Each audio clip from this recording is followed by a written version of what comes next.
Okay, how about a quick update on the Super Duty?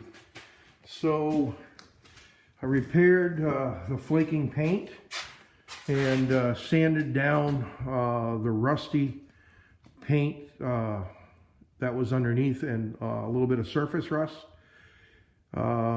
Taped it out, painted it. I did, you can probably see the change in color right here, but I did put tough coat. Let me see if I have it right here.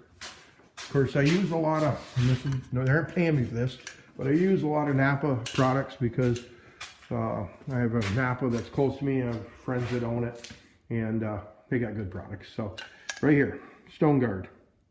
I put Stone Guard on the back side of this, and on the inside, in here, inside here, and the inside fender wells, and then I sprayed it.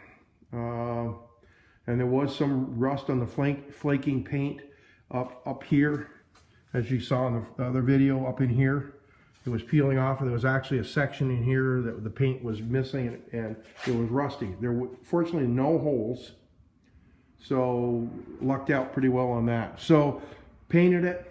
Actually, I used my favorite. Oh, let's see here.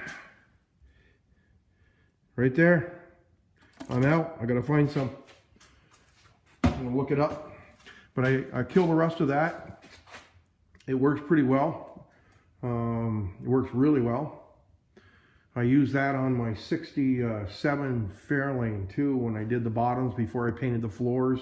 That's been driven in the rain and still pretty good. I mean, no rust coming back.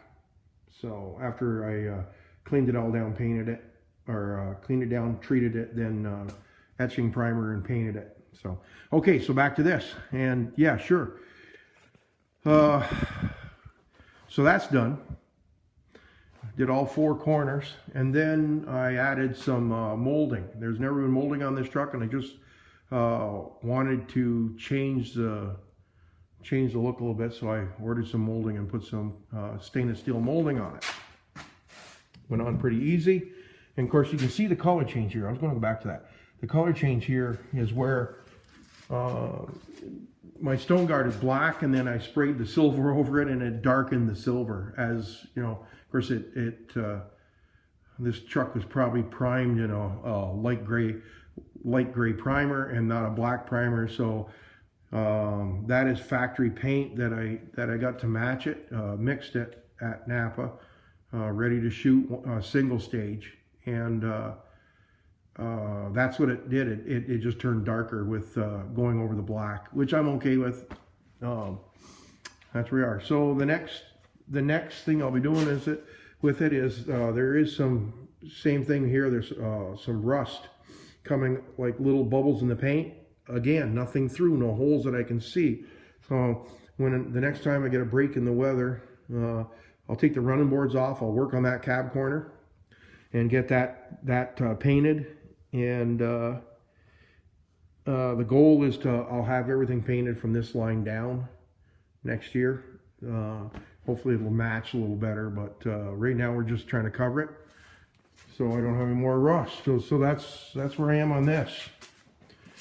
So this truck will be going out in a few minutes, and I'll be putting the other two plow trucks back in this side where they belong. Mud flaps are on. Had to do a little change on them because they don't quite form fit the stainless steel trim, but I had to remount them in different spots, but it worked out fine. So I got to pick all my mess up.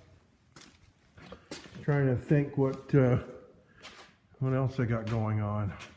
Oh yeah, right here. Got the carburetor for that wood splitter. Can't get over how you can buy a carburetor complete with an air filter and everything that goes with it, cheaper than you can buy a kit to put in a carburetor.